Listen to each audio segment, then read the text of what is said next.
معزز سامعین کرام السلام علیکم. پروگرام صبح پاکستان کے سلسلے ٹیکس کلچر اور ملکی ترقی میں ہوں آپ کی میزبان خدیجہ مراد. سامعین کرام، آج ہم منی لانڈرنگ کے خلاف اقدامات پر گفتگو کریں گے اور ہمارے ساتھ شریک گفتگو ہیں ماہر قانون محترمہ عارفہ رانا. عارفہ رانا صاحبہ السلام علیکم. ہم آپ کو اپنے پروگرام میں خوش آمدید کہتے ہیں. وعلیکم السلام، اور پروگرام میں بلانے کا بہت بہت شکریہ. عارفہ، سب سے پہلے تو ہمارے سننے والوں کو بتائیے کہ منی لانڈرنگ ہے کیا؟ منی لانڈرنگ جیسے کہ اس کے الفاظ ہی بتاتے ہیں، لانڈر کرتے ہیں ہم منی، ایک جگہ سے دوسری جگہ لے کر جاتے ہیں. لیکن ہم رقم جو ایک جگہ سے دوسری جگہ لے کر جاتے ہیں اس کا طریقہ جو ہے تمام تر غیر قانونی ہوتا ہے، جس کو ہم یہ کہتے ہیں کہ ناجائز ذرائع سے کمائی ہوئی رقم کسی محفوظ جگہ پہنچانا.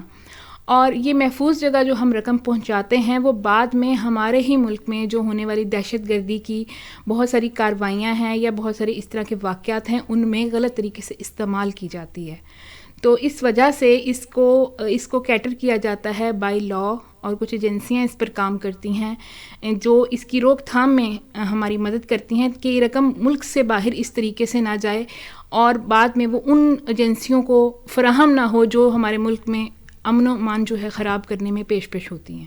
جی عارفہ، آپ نے ہمارے سننے والوں کو بتایا کہ غیر قانونی طریقے سے رقم کو ایک جگہ سے دوسری جگہ منتقل کرنا کسی محفوظ مقام پر منی لانڈرنگ کہلاتا ہے. اب ہمارے سننے والوں کو یہ بھی بتائیے کہ معیشت پر منی لانڈرنگ کے کیا منفی اثرات ہوتے ہیں؟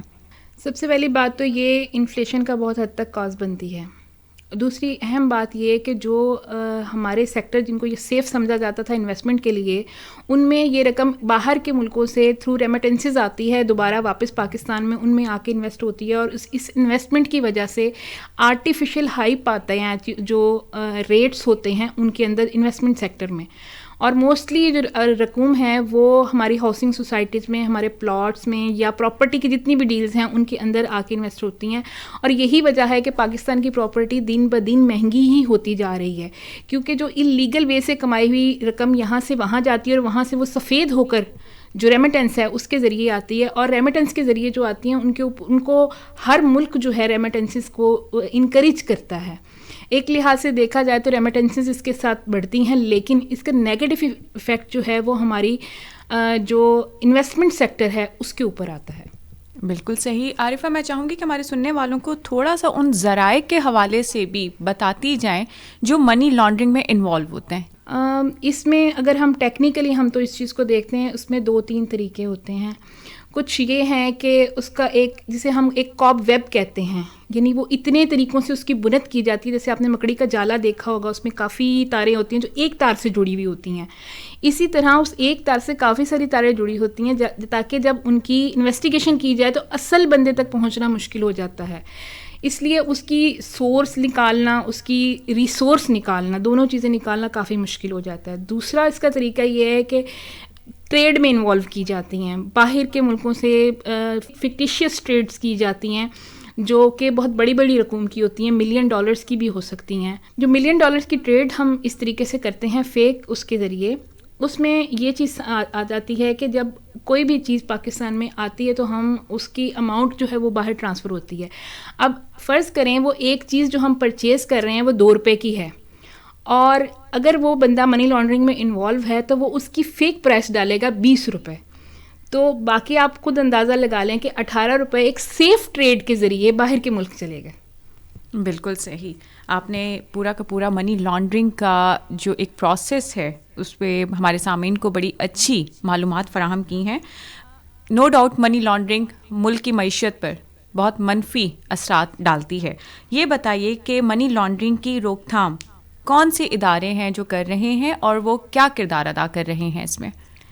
اچھا، ایسا ہے کہ اس کے لیے سب سے پہلے تو 88 جو ہے 97 جو تھا وہ اس کے لیے یوز کیا جاتا تھا، جو کیونکہ یہ ٹیرر فائنینسنگ میں یوز ہوتی ہے تو اینٹی ٹیررزم ایکٹ جو ہے وہ اس کو دیکھ رہا تھا، اور آبویسلی اس کو ٹیررزم فورس دیکھتی ہے.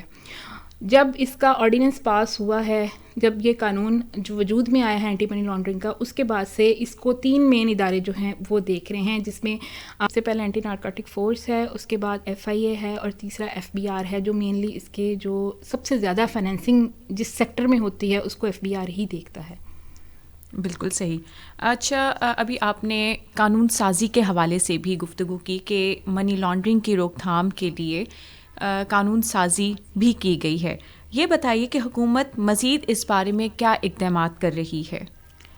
حکومت اس بارے میں وقتاً فوقتاً کچھ نہ کچھ ایک نئی چیز لاتی رہتی ہے، کیونکہ اگر آپ ایک رستے سے اس کو روکیں گے نا تو جنہوں نے یہ سب کرنا ہے وہ اور رستہ بھی نکال لیتے ہیں، اور ہر رستے کو روکنے کے لیے وقتاً فوقتاً کچھ نہ کچھ نئی چیزیں آتی رہتی ہیں۔ جیسے ریسنٹلی بینکنگ ٹرانزیکشن کے حوالے سے کچھ انہوں نے نئی اصلاحات متعارف کرائی ہیں، جس میں کچھ اماؤنٹ کی پابندی ہے۔